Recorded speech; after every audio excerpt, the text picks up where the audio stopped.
2 Coríntios 8:5.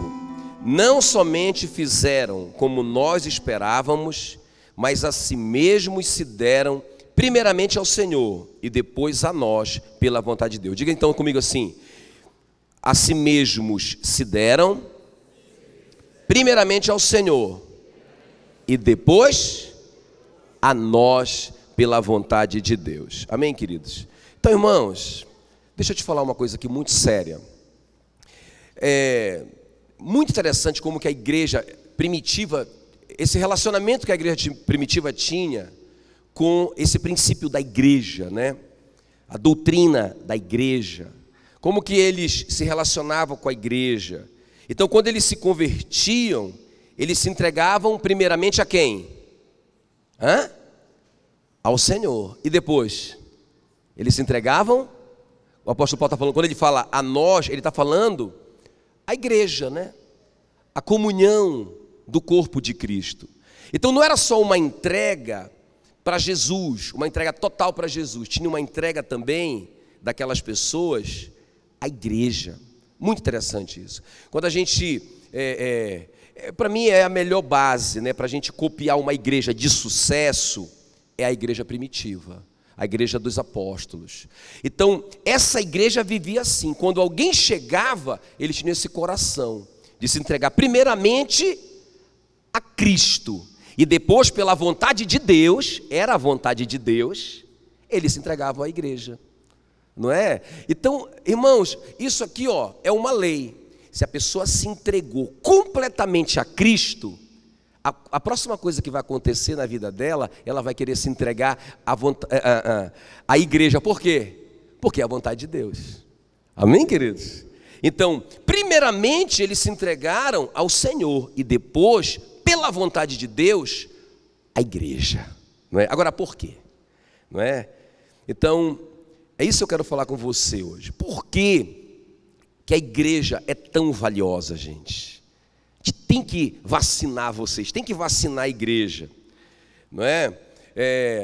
Nos tempos ali apostólicos, quando você vê lá em Apocalipse, você vai ver algumas doutrinas que começaram a fazer muito mal para a igreja, né? Por exemplo, a doutrina dos nicolaítas, não é? A doutrina de Balaão, eram pensamentos que estavam se manifestando no meio da igreja, que iam de encontro a saúde da igreja. Jesus denuncia esses pensamentos errados, não é? Que estava fazendo mal para a igreja. Então, gente, deixa eu te falar uma coisa aqui. Nós estamos vivendo um tempo, escuta bem, um tempo de um engano muito grande, irmãos, de que nós não precisamos da igreja para congregar. Irmãos, isso é a mentira dos nossos séculos. Eu vou te mostrar isso aqui. Olha o que eu tenho ouvido de pessoas. Não, eu estou congregando agora só em casa, só com a minha família. Eu quero te mostrar isso. Irmãos, isso é um veneno mortal para a igreja do Senhor, não é? Eu fico pensando se todo mundo agora tomar essa decisão, né? Não, rapaz, agora eu não vou mais para a igreja, agora eu vou, a minha igreja é a minha família ali só. Irmãos, nós vamos ferir algo que é poderoso demais, que é lindo demais, que é a noiva de Cristo, né? Então veja bem, por que esses irmãos se entregavam primeiro a Deus de todo o coração e depois eles se entregavam à igreja pela vontade de Deus? Primeira coisa então, porque Jesus se revela ao homem através da igreja local. Eu quero que vocês me ajudem aqui, vamos lá. Por que então que eles se entregavam a Deus e logo depois, pela vontade de Deus, se entregavam à igreja? Vamos lá. Por quê? Porque Jesus se revela ao homem através da igreja local. Onde é que está isso, pastor? Apocalipse 1:12. Não precisa abrir, só preste atenção no que eu estou te falando aqui, Jesus está falando ali com João, no Apocalipse, dizendo para ele: João, tudo que você ouvir, escreve no livro. Graças a Deus ele escreveu, é o Apocalipse, não é? E entrega aos 7 anjos das 7 igrejas locais. Nós já sabemos que são os líderes daquelas igrejas. Muito bem, mas quando João vira para ver quem está falando com ele, Apocalipse 1,12 diz: voltei-me para ver quem falava comigo, e voltado vi 7 candeeiros de ouro. E no meio dos 7 candeeiros de ouro, não é? Aí ele vai falar, semelhante a filho de homem, vai falando como que Jesus estava vestido, e ele tinha na sua mão direita 7 estrelas, não é? Olha só. Aí, no versículo 20, Jesus vai revelar para o João o que significava aquela visão. O que é isso? Por que ele viu Jesus entre os 7 candeeiros de ouro e na sua mão direita tinham 7 estrelas? Não é? E Jesus mesmo explica para o João no versículo 20. Ele diz assim mesmo: os 7 candeeiros de ouro são as 7 igrejas locais. Presta bem atenção. Diga comigo, as 7 igrejas locais. Eram igrejas ali existentes, era um corpo de pessoas que se reuniam ali, não é? Ele não está falando aqui da igreja invisível de Jesus, ele está falando de uma igreja local, de igrejas locais. E onde que Jesus estava? Como que ele se manifestou ao João? Muito importante essa informação. Ele se manifestou entre os 7 candeeiros de ouro, que são as 7 igrejas. Gente, deixa eu te falar uma coisa aqui. Deus decidiu na sua soberania que Jesus vai se revelar ao homem por intermédio da igreja local. Pelo amor de Deus. Pelo amor de Deus. Não deixa o diabo te enganar. Amém, queridos? É por intermédio da igreja local. É uma decisão de Deus. Então, a primeira razão porque os irmãos tinham esse hábito dele, quando eles convertiam, eles se entregavam primeiramente a Deus e depois se entregavam à igreja, porque eles entenderam que Jesus se manifestava através da igreja local. A segunda coisa, por que eles se entregavam dessa forma? Porque a obra que Jesus está realizando agora na terra é a edificação da sua igreja. O que Jesus está fazendo aqui, agora? O que ele está fazendo? Edificando a sua igreja, não é? Irmãos, se eu quiser ajudar alguém, poxa, eu quero ajudar essa pessoa. O que você quer fazer para ajudá-la? Irmão, você tem que descobrir o que é que essa pessoa está fazendo, que é muito importante para ela, e que ela não tá fazendo plenamente porque ela precisa de ajuda, não é? Porque senão você vai ajudar aquela pessoa numa coisa que ela não precisa, não é? E o que é que Jesus está realizando na terra? Ele está edificando a sua igreja. Então veja bem, Mateus 16,15 diz: eu edificarei a minha igreja, e as portas do inferno não prevalecerão contra ela. Amém, querido? Então, o que Jesus está fazendo? Ele está construindo a igreja dele. O apóstolo Pedro diz, em 1 de Pedro 2,5, ele diz assim: também vós mesmos, como pedras que vivem, sois edificados casa espiritual, para ser de sacerdócio santo. Amém, queridos? Então, diga assim: eu sou uma pedra viva. Então Jesus pega cada um de nós e vai colando um no outro como tijolos, e vai construindo um edifício santo. É a sua igreja que ele está. Como que ele constrói a igreja dele? Com a gente. Irmão, se a gente for um tijolo, escuta isso que eu vou te falar. Se a gente for um tijolo, não é? Hoje eu usei uns tijolos que estavam aqui fora da construção para apoiar uma planta que estava virando, não é? Quer dizer, mas qualquer coisa pode ser usada para fazer isso. Eu podia enterrar um pau ali, não é? Mas um tijolo útil é o tijolo que está edificando esse prédio. Irmãos, se nós somos pedras vivas, que não edificam nada, se nós somos pedras vivas que não estão ligadas a esse edifício santo que Jesus está edificando, nós somos inúteis. Eu não posso ser um crente na minha casa. Eu não posso ser um crente fora do contexto da igreja local. Porque, em primeiro lugar, como nós vimos, Jesus se manifesta no contexto de igreja local. E o que ele está fazendo na terra, ele está edificando a sua igreja, gente. Pelo amor de Deus. Você quer ficar fora mesmo disso? Entende o que eu estou te falando? Eu estou te vacinando contra esse espírito enganador, mentiroso, que está tentando ferir a igreja do meu Senhor. Amém, queridos? Então, por quê? outra pergunta e a resposta, não é? Por que esses crentes chegavam na igreja, se entregavam totalmente a Jesus e como consequência disso, eles se entregavam totalmente à igreja, pela vontade de Deus? É a terceira coisa. Escuta bem, porque Jesus não vem buscar um indivíduo ou uma família. Jesus vem buscar a sua igreja. Você quer ficar fora mesmo? Jesus não vai buscar uma pessoa. Hoje eu estava lendo em 1 Tessalonicenses 4, né, como que vai ser. Primeiro os mortos vão ressuscitar. Aí vai ficar todo mundo vivo, né? Os mortos, se for na nossa geração, não é? Os mortos vão ressuscitar. Beleza, agora estão vivos. Agora está todo mundo vivo, junto com a gente. Aí a gente vai desaparecer. Aleluia. Né? Vai ser muito lindo, mas também vai ser um caos, né? Se o piloto do avião for crente, não é? O cirurgião crente, ele está bem naquela hora que ele vai cortar o vaso, meu amigo. Quando ele vai ligar lá, está ligando lá no irmão, aquele vaso, pum, some, sangue para todo lado, morreu o cara. Não é? Tomara que o outro também seja, né? Sabe, irmãos, quem é que vai desaparecer? Diga comigo, é a igreja. Jesus não vem buscar uma pessoa e não vem buscar uma família. A promessa é que ele vem buscar a sua igreja. Eu tenho que estar conectado, eu tenho que estar ligado, eu tenho que fazer parte da igreja de Jesus, aleluia. Por isso que eu amo tanto a igreja, gente. Por isso que eu sou apaixonado pela igreja, não é? E é uma igreja tão tremenda, porque Efésios 5, olha essa promessa, 25, não é? A Bíblia compara a paixão de Jesus pela igreja como a paixão do Jackson pela Meila, aleluia.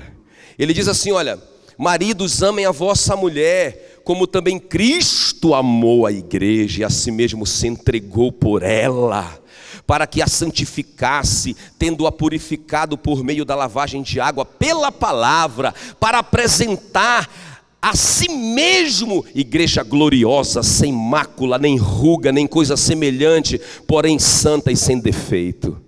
Olha, irmãos, a promessa é que essa igreja que vai ser arrebatada, ela vai ser mais poderosa, mais gloriosa, mais pura, mais sem defeito, amém, queridos, do que a igreja primitiva. A gente fala assim, né? Puxa, a igreja primitiva, nunca mais vai haver uma igreja como essa. Irmãos, a promessa é que a igreja do arrebatamento vai ser essa aqui, ó, perfeita. Pensa na noiva que Jesus está edificando, que Jesus está limpando, purificando pela lavagem de água, pela palavra, que é a igreja dele, aleluia. Como que a gente pode querer ficar fora disso, não é? E a quarta coisa aqui, não é? Por que então que esses irmãos se entregavam primeiro a Deus totalmente, depois à igreja? Porque a autoridade de Cristo se manifesta no contexto também da igreja local. Sabia disso? Olha o que diz, eu queria que vocês lessem esse texto comigo, Efésios 1, 22. Irmão, isso aqui é tremendo demais. Ah, eu quero ser crente lá em casa. Vai virar um crente sem autoridade, não é? Ah, só a minha família agora vai reunir. Irmãos, você vai perder a autoridade que Jesus concedeu à igreja. Ele diz assim, olha, Efésios 1, 22, olha o que diz: Deus colocou todas as coisas debaixo da autoridade de Cristo e deu Cristo à igreja. Olha aqui para mim, irmãos, Deus colocou, diga tudo, todas as coisas, irmãos, essa bola gigante rodando em torno do sol, não é? Isso está funcionando, o universo está funcionando por causa da autoridade de Cristo. E depois Deus fez o quê? Ele deu Cristo a quem? A igreja, não é? Olha só, como o único Senhor de tudo. Aí olha o que ele completa aqui: a igreja é o corpo de Cristo, ela completa Cristo. Eu estou lendo na linguagem de hoje. Na revista atualizada fala: a igreja é o corpo de Cristo, ela é a plenitude de Cristo, o qual completa todas as coisas em todos os lugares. Gente, deixa eu te falar uma coisa aqui, olha aqui para mim. Jesus decidiu isso, gente. Deus na sua soberania decidiu que ele seria a cabeça. Ele decidiu. Ele poderia decidir ser a cabeça e o corpo ao mesmo tempo. Ele poderia fazer tudo aqui na terra, não é? Mas ele decidiu que ele só ia mandar, que ele só ia governar. Ele só ia governar com a cabeça. Não é isso que a cabeça faz? Governa. Ela mandou eu segurar o microfone com a mão esquerda, agora com a mão direita. Não é? Ela mandou eu falar isso para vocês. Não é? A minha cabeça está governando todo o meu corpo. Ela mandou eu dar um passo para trás. Ela mandou eu olhar, mandou eu sorrir para vocês. Olha só, quem está coordenando? Quem está mandando? É a cabeça. Agora, se não fosse o corpo, irmãos, não tinha uma voz, não tinha uma mão para segurar o microfone, não tinha nada, não tinha uma expressão. Gente, a igreja completa Cristo, pelo amor de Deus. Você entende o quão importante é a igreja? Não é? Quando eu li esse versículo na revista atualizada, eu falei assim, puxa, eu falei, meu Deus, é muito forte isso, porque eu não tinha ainda a compreensão do que significava a igreja. Aí eu li assim, a igreja é o corpo de Cristo, ela é a plenitude de Cristo. Eu falei, meu Deus, isso deve ser um erro de tradução. Como assim a igreja é a plenitude de Cristo? Cristo é pleno. Ele não precisa de mais nada para ser pleno. Não, tem que ter um erro aqui. Aí eu fui investigar as traduções. Quando eu li na linguagem de hoje, a igreja é o corpo de Cristo, ela completa Cristo. Eu disse, acabou a minha investigação. Irmãos, a igreja completa Cristo. Você quer ficar fora da igreja? Não é? Você quer mesmo ser um crente sozinho? Você vai ser um crente diferente da igreja primitiva, porque a igreja primitiva era natural. O cara aceitava Jesus, se entregava totalmente a Deus e naturalmente o Espírito Santo convencia ele que ele tinha que se entregar completamente para a igreja dele, o corpo dele na terra. Aleluia! Amém, queridos? Irmãos, isso é poderoso demais. Isso é poderoso demais. Amém? Então, por isso que a igreja primitiva caminhava assim, essa paixão pela igreja, né? Até eu vou contar um testemunho que eu achei tão legal. Envolve a Ana Lídia, tá, minha princesa? Eu vou falar, perdão, depois tu briga comigo se tu quiser. Eu não tive tempo de conversar com ela, que a gente se encontrou tão rápido hoje. Mas assim, eu achei tão legal que a Ana Lídia, ela sempre foi apaixonada por missões, desde pequenininha, né? Desde pequenininha a gente leva ela para essas comunidades ribeirinhas e tudo mais, então ela se apaixonou por isso. E ela começou a colocar na cabeça que ela ia participar de uma, como é que se diz assim, um grupo missionário, né? Que eu prefiro não dizer o nome. E ela falava, e eu, beleza, eu coloco fogo, não é? Aí que eu coloco fogo mesmo, vai servir a Deus. Aí ela começou a ter contato com esse pessoal. E esse pessoal começou a falar mal da igreja. Não é? A igreja está toda contaminada, a igreja está cheia de defeito, a igreja está cheia disso e daquilo, o pastor fulano de tal, a igreja fulana de tal. E a Ana Lídia foi se fechando, o coraçãozinho dela de criança foi se fechando, né? De menina ainda. Aí eu comecei a perguntar para ela, mas Ana Lídia, e aí? Porque sempre ela é muito firme, né? Ela sempre foi firme, né? Ela decide uma coisa, ela fica firme. Eu disse, o que aconteceu? O que você não quer mais? Não, pai, eu não sei, eu não quero mais. Eu ficava pegando no pé. Eu comecei até a ficar preocupado, né? Se alguém tinha falado alguma coisa para minha filha.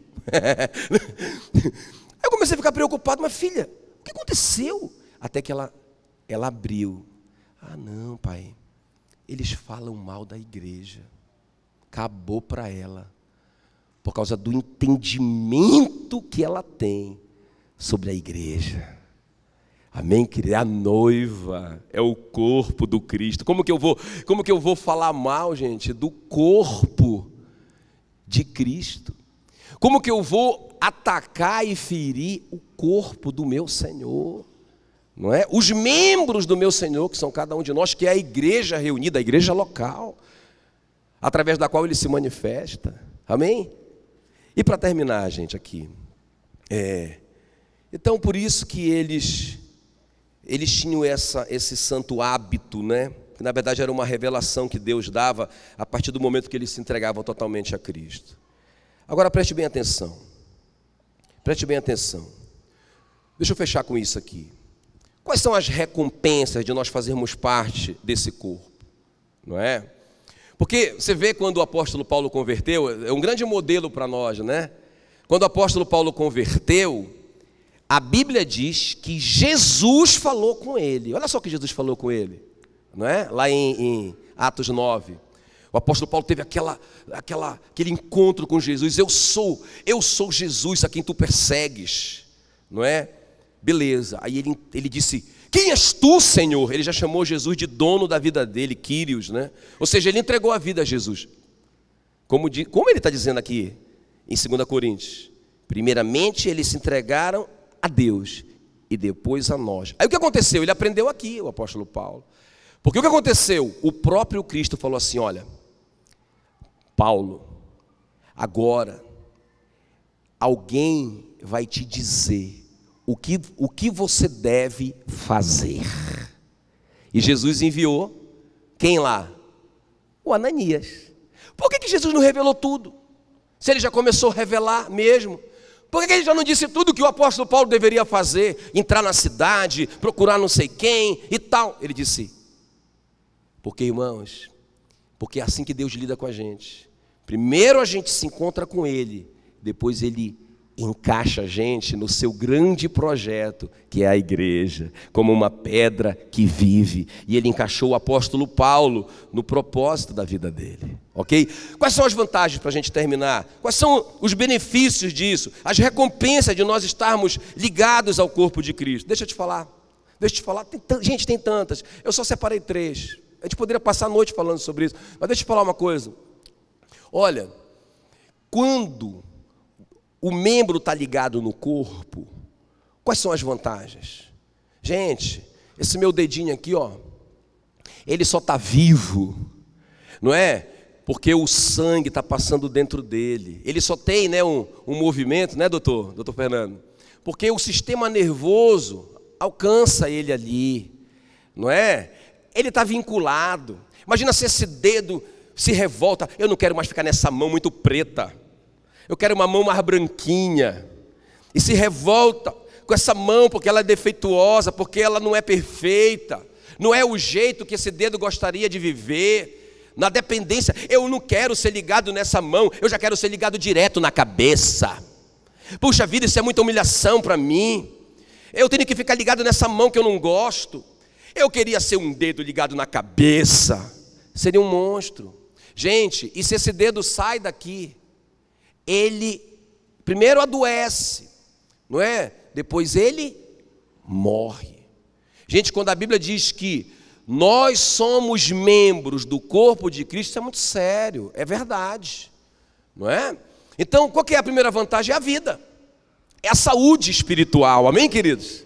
Amém? Quer ver uma coisa legal? A vigilância, não é? Alguém pode até reclamar, né? Alguém já reclamou disso, tipo assim, ó: esses irmãos, poxa, eu não tenho mais nem liberdade, onde eu vou encontro crente, poxa vida, eu não posso mais nem tomar minha cervejinha, porque todo mundo vai ver, e não sei o que lá. Irmão, isso é uma bênção.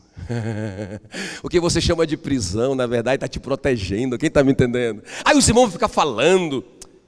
Que bom que você tem essa preocupação, não é? É outra vantagem. Um, na verdade, sem perceber, vigia o outro, e esse é o comando de Deus para nós. A palavra bispo quer dizer vigia. É um vigia do rebanho do Senhor, não é? Eu mesmo e a Meila, olha, deixa eu confessar para vocês aqui, não é? Eu e a pastora Meila, irmãos, a gente passou algumas crises no nosso casamento, saibam vocês, né? Depois a gente corta isso daí, né, Tiago? Brincadeira, não corta nada. Aí, eu e a pastora Meila, meu irmão, numa crise brava, pensa numa crise, não é? E sabe o que? A conclusão que nós chegamos, uma vez, tenho que te contar isso, não é? A gente falou assim: se a gente se separar, a gente vai escandalizar a igreja do Senhor. Já pensou? Porque nós somos pastores, e nós estamos na frente do rebanho. Como que a gente vai modelar isso para o rebanho de Deus? Bora se acertar, vamos criar vergonha nessa nossa cara. Eu fico pensando que foi o fato de eu ter a responsabilidade com a igreja, né? Na época eu não estava aqui ainda, né? Não foram vocês, assim, mas foi a igreja, Foi uma outra igreja, mas eu ficava pensando naqueles irmãozinhos. Aquele marido que estava doido para chutar o balde já há muito tempo. E se eu chuto, mano, ele ia fazer igual aquele levita que viu o sacerdote passando, né? E não ajudando o homem, né? Ali que, na história do bom samaritano, ele diz: se o sacerdote não faz, mano, eu que não vou fazer mesmo. Eu disse: não, vamos consertar, amor. E sabe, no fundo, foi a igreja que salvou o nosso casamento. Amém, queridos? Foi a preocupação com a igreja. Foi a preocupação de escandalizar a igreja. Imagina se eu vivesse sozinho nessa época. Imagina se eu tivesse me revoltado com a igreja, vivesse sozinho, eu e a Meila agora, suricanturianda. Jesus vai se manifestar para nós aqui. Nós somos os diferentes. Ele decidiu que ele vai se manifestar no contexto da igreja local, mas para nós ele vai se manifestar aqui só na nossa família. Nós não precisamos de igreja. Basta uma televisão aí, um pastor pregando. Nós não precisamos de congregar.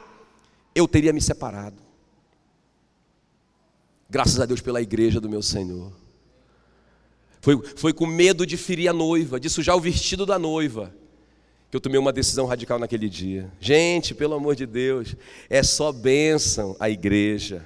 Agora deixa eu te dizer uma coisa, o que é que eu tenho ouvido por aí?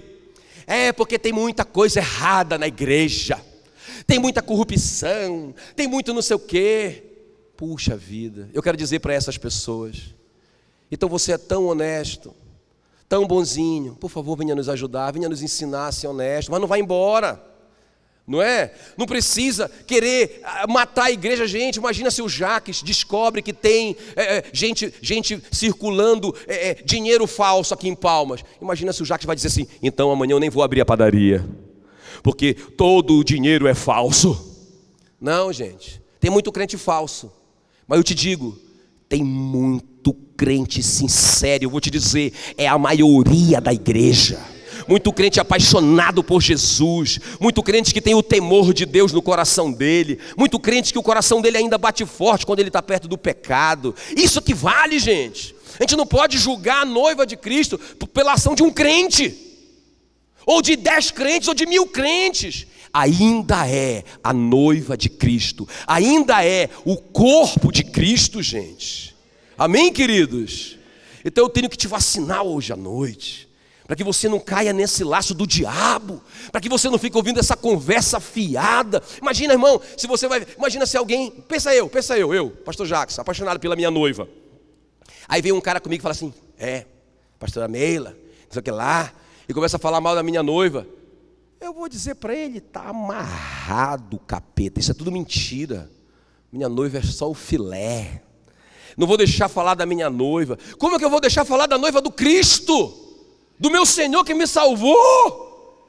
Não, eu vou dizer não. A noiva dele, olha a promessa que a noiva dele, ela vai ser arrebatada sem mácula, sem mancha, nem ruga, nem coisa semelhante, pura, irrepreensível. É assim que ela vai ser arrebatada. Aleluia, em nome de Jesus.